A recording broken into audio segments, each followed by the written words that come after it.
Sharon, prior to becoming a teacher librarian here at Cleveland District State High School, she was a classroom teacher and has spent time as an acting deputy principal and also as a principal.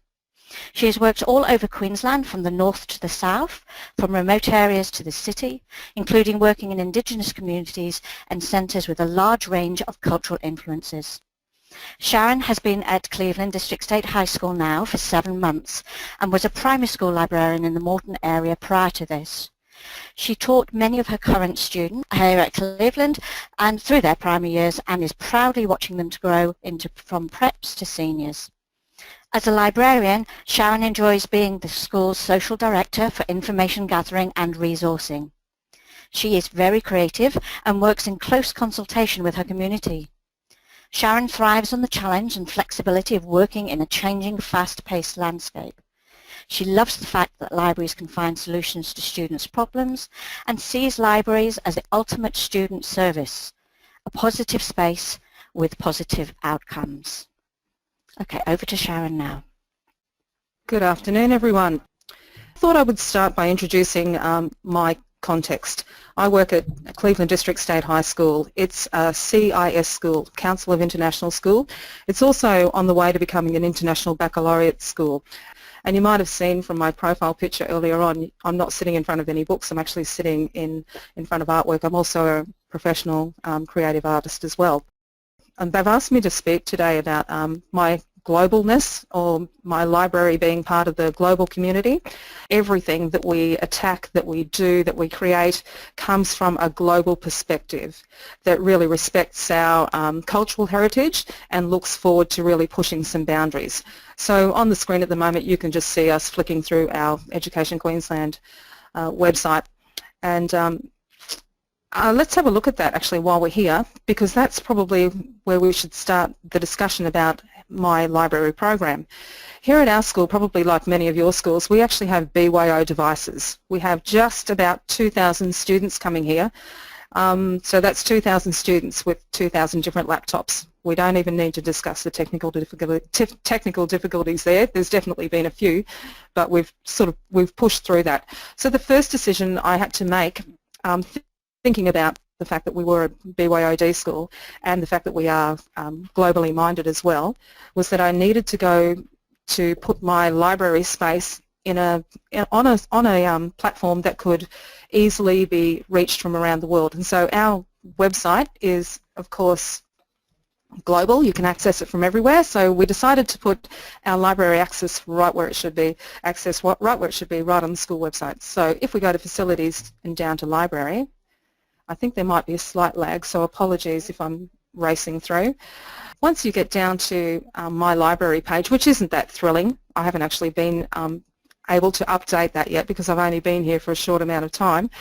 The real big ticket item, of course, is the red eye, my Oliver eye, that gets us through. So I'm going to click on that today, and I'll take you through the way in which I've made so far our school library management system, the world according to me and a few other people at the moment. One of the things that I really need to emphasize is that I'm basically just the driver, and that everybody else around me I work very closely with, even though there are about 300 educators here, and I go and ask people, so have you seen this aspect of the library management system at the moment? And I'll go and ask them, what do you think? Is that interesting to you? Do your students like that? And I'll often definitely always pull students over and say, hey, is this appropriate? Is this cool? Do you like it? Is it boring? I continually ask for feedback from my students and my staff, my clientele really, about what it is, the environment, the learning and information environment that I'm creating. It's very important. If I could share any amount of knowledge that I've learned over all this time being a librarian, it is that I'm certainly not the keeper of the keys. I'm not the holder of all knowledge. To me, I'm the vehicle that information comes through, and I make sure that whatever people are telling me, I can put that into a pretty organised sort of platform. Excellent. All right, we're just going to click up here on the icon, take you through to the page.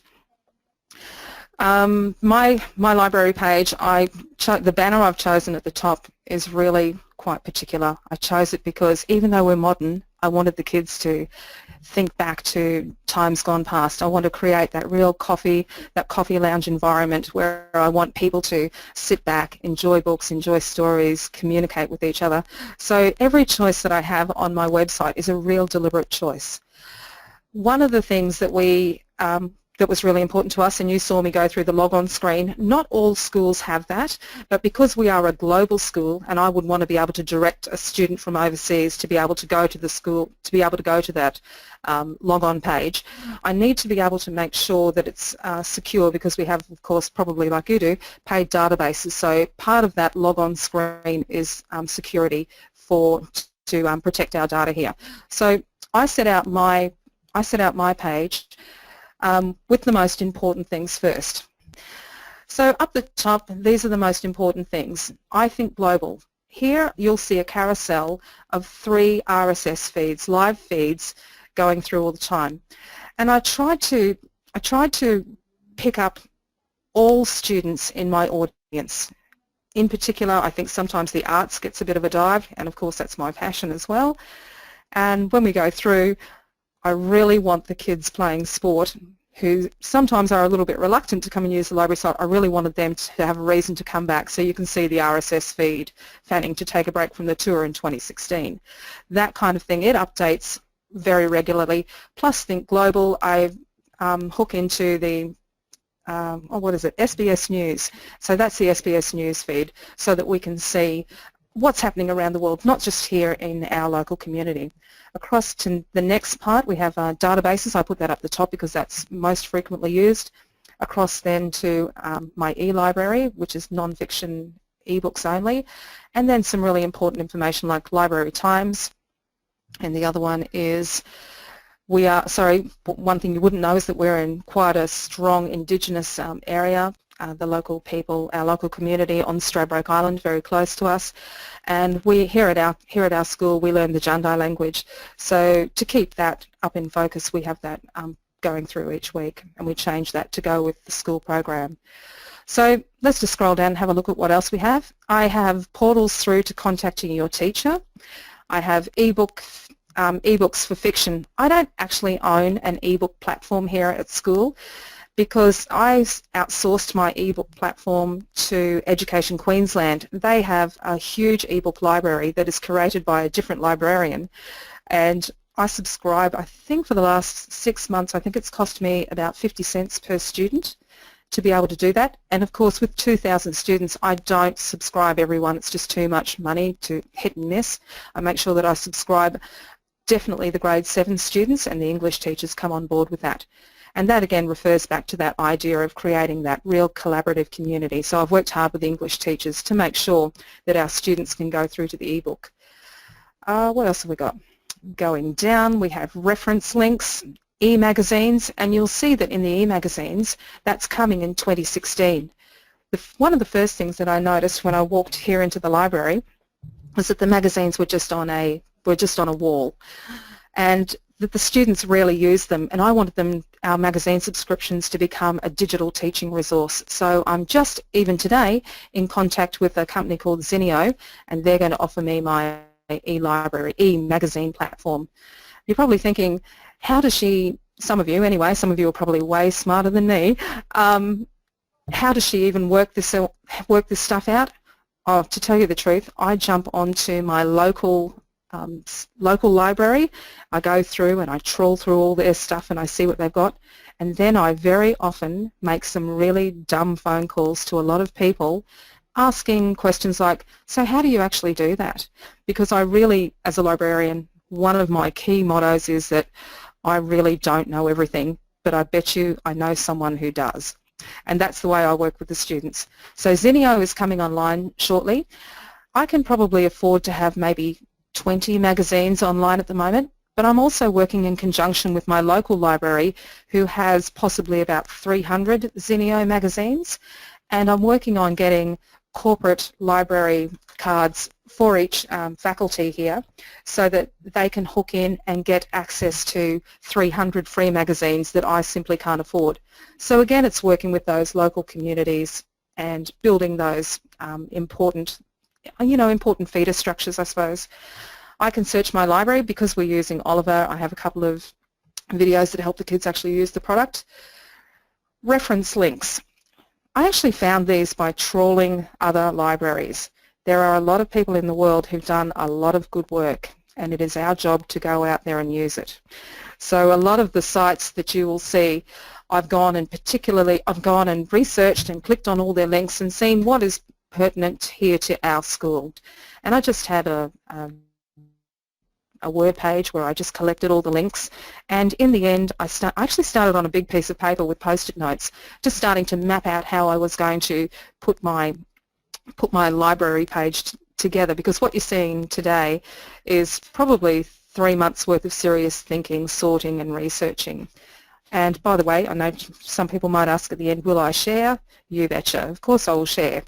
I've never thought of being an educator as being the holder of all knowledge. Our job is to make each other's jobs easier, so I'm really happy to share with you what I've found. We've got some very good digital tools that we use.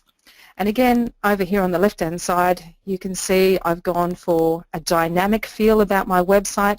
I've got a science feed, which isn't as fast as the sports feed. And I've got a I Love My History feed, which comes from the Smithsonian History feed. So again, I'm looking for the best sources around the world, and it's my job to draw them into one space. I think we just scrolled a little bit too far. We'll go up a little bit. I have a space which is really important, and I actually need to be honest, I actually need to work on this a little bit more. I was going through it yesterday, and I can see that I have some deficits and actually some technical difficulties. I like to use my other libraries, and I've scaffolded it for the kids in regards to like the government scaffolding, local, state and federal. So first of all, we hook into the Cleveland Library, and Cleveland Library obviously has a lot more money than me.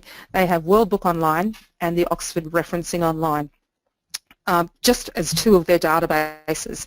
They are free to my students if my students are registered users of the local library. So I've built in a bit of a team approach with the local library, and they have a mobile bus, and they're bringing the mobile bus out here, and we're ensuring that all of our grade 7 students have definitely got membership to the library. It's a little bit of paperwork, but then at the same time, look at the advantage. When you click through to the Cleveland Library, you get access to an absolute wealth of free databases, free magazines, free ebooks, so much more than what I can provide. But my job, of course, is to scaffold that so that it can get through to the correct user. Let's have a look. Then we go down to the State Library of Queensland, and again, this is a fantastic resource for the kids. I've been using this with the senior students a lot more, because once you get into the State Library, you don't actually need to turn up in person, which is a little bit different to the local library. They like to get their members into the actual space, but the state and national libraries often have online registration. So that's what I've been getting the senior students to do, because once you get into the Queensland State Library, you have a wealth of databases that you just can't even begin to think about using all of them in your lifetime, I'm sure. Yesterday afternoon I went and spoke to an extension group of creative arts students, and we went through the State Library. I showed them my access, and through my registration I managed to get them right into all of the information that they needed to get to on a couple of specific music databases. Now, I don't know a single thing about music, but I could certainly find the information for them. So it's just thinking a little bit strategically about the way in which you can get your resources working for you that are free. And the idea again comes back to communication. If I hadn't have told those students and informed them that, hey, listen, this stuff is free to you, and just organise them, then they would still be sitting with, I don't know whatever they get, I suppose, Google, you know, the old Google. Then of course we move up to Trove, which is the Australian National Library, and that's where the real learning starts to happen. Okay, what else have we got? I really like to point kids, I suppose this is probably the most me about the website.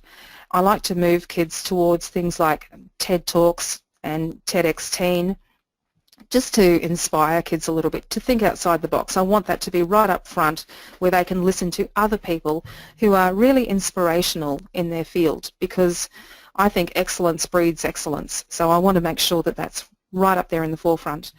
Again, we use free services like the Khan Academy, which I'm sure you would know about, and we teach our kids that this is the portal that you can go through to go to Khan Academy, where you have a plethora of teachers who are tutoring you for free.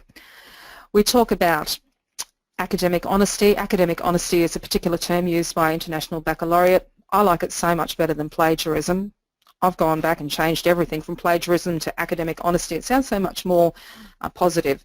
So you can go through and have a look at that. Again, I've accessed my local universities, and we use the Harvard referencing system here at our school, which is our standard. Again, you can go through to click to a video to a fellow that I've sourced out in the UK, and students can go there and receive an online tutorial with him on how to use the Harvard referencing system. Again, also we go through our universities, looking at the Uni of Queensland and Uni of Technology, and they'll give you lots of information about source credibility. So our job is just to put everything to where the kids need it, all in the one place. So this is something that I'm quite passionate about, of course, because I learned a second language. With our regular mainstream schooling here, our Australian curriculum, our school offers Chinese, I've got to think about it, Chinese, French and Japanese, and for our International Baccalaureate program we also offer those 3 languages. It's sometimes, of course, being here in Brisbane, which is not like Melbourne, and it's not like not like Sydney, where you have probably greater access to people speaking different languages. It's a little bit more difficult to find native speakers in Brisbane because we are still achieving that great cultural influx of people from around the world. So we go and use digital tools such as iTalk tools like Duolingo, Memrise, Google Translate, all of those different things. I'll often go and work with the language teachers too, and I'll say to them, hey listen, can you tell me what, the French teacher in particular, I said, hey listen, can you tell me, how do I get to, seriously, can you help me get onto google.fr, the French one, and it's in French, can you just translate for me what this says? Because I'll often work with the foreign language teachers like that, so that I don't see the fact that I don't speak French as a barrier.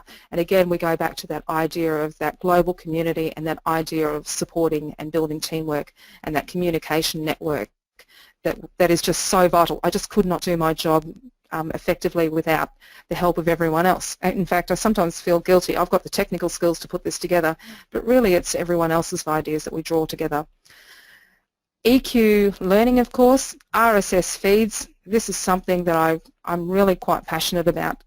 Students getting to hear what is current and having it put through their phones. So we've got quite a good amount of trust and I suppose a certain amount of leniency. Not that everyone's just sitting in here playing games on their phone. They're most certainly not doing that. But we enable kids to use their phones as definitely communication devices, because I know that I do every day, and that's the kind of world that our children are living in. Down here I have a special portal for passwords, because everyone always forgets those, of course. What else have we got? Again, free online journals. Now I source these free online journals out again by trawling other schools' websites. Easy to do, just go out there and find it, and I thought, well, if that's free for your IB school, it's certainly going to be free for my IB school too. And importantly too, I like to look at the whole child, so we go through health and welfare, and we just hook into things like Headspace, the Australian Institute of Sport, Beyond Blue, bullying, and we can go through to cyber safety as well. We have a lot of sister schools, which is something that we are very active in and engaged in. They often visit us, we often visit them, so having that there allows our principal to be able to speak to those different things and to show that we really are a global community. You know, our sisterhood is so strong that, yeah, you're on our library website so that students can go and have a look at what's happening at your school. What else are we talking about? This is an example of where I'm just starting to work with the mathematics department. We just put this up about 2 days ago. So it's I Love Maths and Maths Online and I Excel Maths. Again, I will go back to them and say, hey, how's it working? What else do you want to put there? Because they'll start to realise how easy it is for their students to go to the one portal and to go down and have a look and to link through to these other online resources. Again, when we go down further, we have world organisations. Because we are a global school, so we aim high. We go through I Love My Peaceful Planet, Nobel, Justice Portal, UNESCO, Australian Red Cross and the United Nations. It's really important for me to stress this is absolutely a work in progress. I don't change the structure around that much anymore. I keep it pretty static now. Yes, I do have a few dynamic feeds going through there. I will have a few GIFs that are animated. Okay, so we've had a look at the website. Oh, sorry, one more thing. Whenever I can have the time to make a tutorial, whenever there's a tutorial already there, I will always go and add the link there so that we can teach the kids to self-educate, I suppose, which makes our job a lot easier.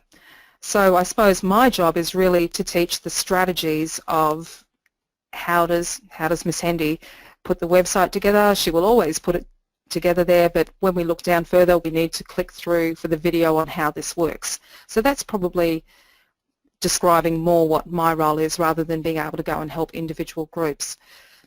So that's what our website looks like, our library management system. Like I said to you, it is a work in progress. It is changing. No, I have not got it right. And at the moment, because it's still quite fresh, it really is the world according to me, as I see it, as I've drawn things from around the world. But it's been very exciting in the last couple of weeks to work collaboratively with the staff in sending out emails and saying, hey, I'm putting together the Zinio magazine base. Tell me what you want. What's your wish list? Because as a librarian, I often don't see it as my responsibility to choose the magazines. No way, I'll choose the wrong thing easily. It's again working with the English department. I will call them down and say, hey, what do you want? What do you need? If I'm about to buy resources for the library here, I will always call the students in and say, tell me what's hot.